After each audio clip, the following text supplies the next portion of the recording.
Olá pessoal, se preparem para o relato de terror mais tenebroso de todos os tempos. Em 2013, ao iniciar minha jornada universitária, me vi obrigado a procurar um estágio. No entanto, encontrar uma oportunidade de estágio naquela época provou ser uma tarefa quase impossível. Diante dessa situação, enquanto buscava essa oportunidade, optei por buscar outro emprego para garantir que tivéssemos comida na mesa. Após uma busca específica, acabei descobrindo que um amigo da família da minha noiva possuía sua própria empresa de transporte. Era uma espécie de serviço de táxi destinado a pessoas com mobilidade reduzida, como cadeiras e outros indivíduos com deficiência. Ele estava precisando de alguém para cobrir o turno da noite, já que o serviço funcionava praticamente 24 horas por dia. Dado o fato de que sou uma pessoa que prefere atividades noturnas, prontamente me ofereci para assumir o emprego. Após obter a licença necessária, fui contratado. As responsabilidades do trabalho eram relativamente simples. Eu pegava as pessoas e as levava para onde eu precisava ir. Às vezes, também operava uma máquina para proteger as cadeiras de rodas a subir ou descer escadas. Nos momentos em que não havia passageiros, eu dirigia até uma área designada e aguardava. Encontre rapidamente um local de estacionamento próximo. Havia uma estação de serviço nas proximidades onde eu podia comprar café nas primeiras horas da noite. Do outro lado do estacionamento, havia um local conveniente para descansar junto a um restaurante. Havia um motel decadente convenientemente conectado a ele, para não perturbar os caminhoneiros que estavam adornados. Sempre que eu fazia uma viagem no meio da noite, costumava estacionar próximo ao restaurante. Depois de estacionar lá todas as noites por um período específico, percebi que um determinado quarto estava sendo frequentado por muitas pessoas.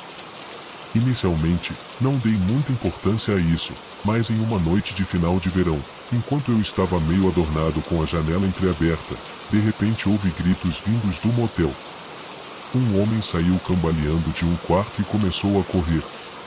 Poucos segundos depois, um sujeito grande o perseguiu, segurando algo em suas mãos. A princípio, hesitei em me envolver, considerando que não era da minha conta, e retornei ao meu estado de semissono. Não muito tempo depois, meu telefone tocou, diminuiu que havia mais viagens a fazer. Estava prestes a sair do estacionamento quando avistei o sujeito virando a esquina. O resto da noite consistiu em uma série de viagens consecutivas.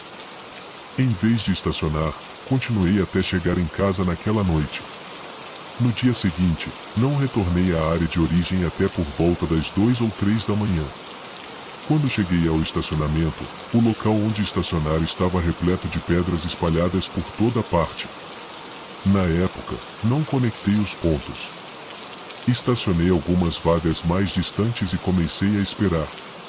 Acabei adormecendo rapidamente, mas fui abruptamente despertado quando um carro, logo à minha frente, buzinou alto e piscou os faróis de maneira intensa. Pensei que era apenas alguém que havia notado que eu estava dormindo e achei engraçado tentar me assustar. Estava prestes a mandar o motorista sair de lá. Mas, em vez disso, ele freou bruscamente o carro, indicando que eu era o responsável por sair. Então, comecei a juntar as peças do quebra-cabeça. Não quero parecer vulnerável, ergui-me e encarei o carro. Embora eu não pudesse realmente ver muito devido aos faróis altos quase me cegando.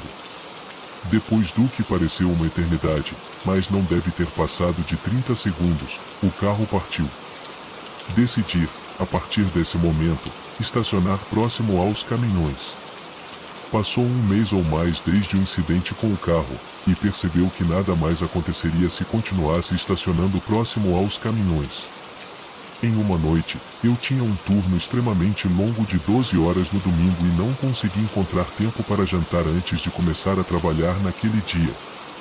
Durante a primeira metade do meu turno, fui sobrecarregado com viagens consecutivas e não tive tempo para fazer uma refeição. Portanto, quando finalmente retornei ao local do estacionamento, rapidamente me preparei para saborear meu jantar que minha noiva tinha preparada para mim. Eu queria assistir um pouco de TV no meu telefone enquanto comia. Então, Me sinto com as costas reforçadas na porta lateral do motorista, ficando confortável e virando as costas para a porta.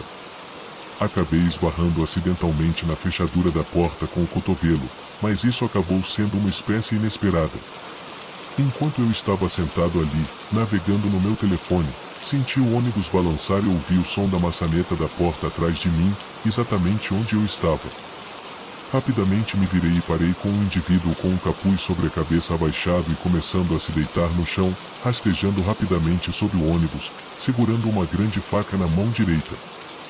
Sem perder tempo, levante-me rapidamente e verifiquei se outras duas portas estavam trancadas. Em seguida, examinei todas as possíveis para tentar identificar o intruso.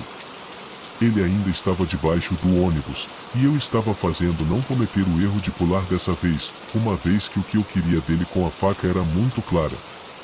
Sem hesitação, liguei o motor, movendo o ônibus para trás, enquanto observava atentamente para ver o meu movimento o assustaria.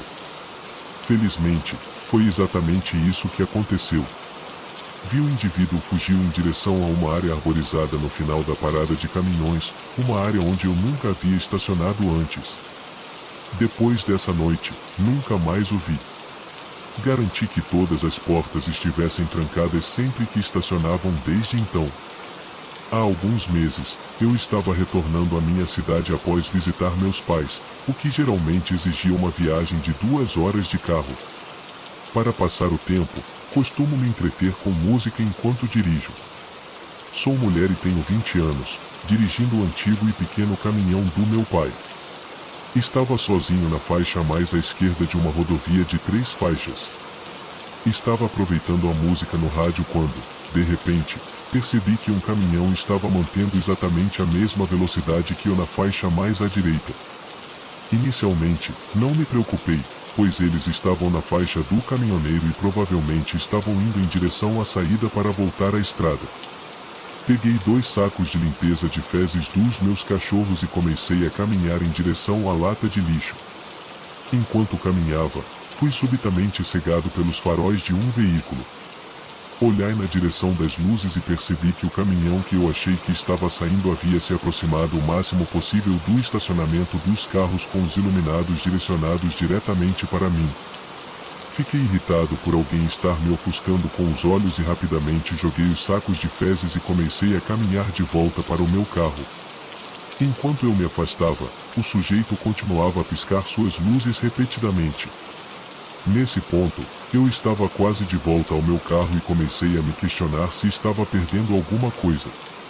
Minha direção estava crescendo e ele começou a continuação com seu caminho na minha direção novamente, mantendo os faróis piscando. Não era facilmente assustado, então decidi ficar parado e encará-lo, esperando que ele desistisse. Eventualmente, ele parou de piscar as luzes e presumiu que ele havia acontecido.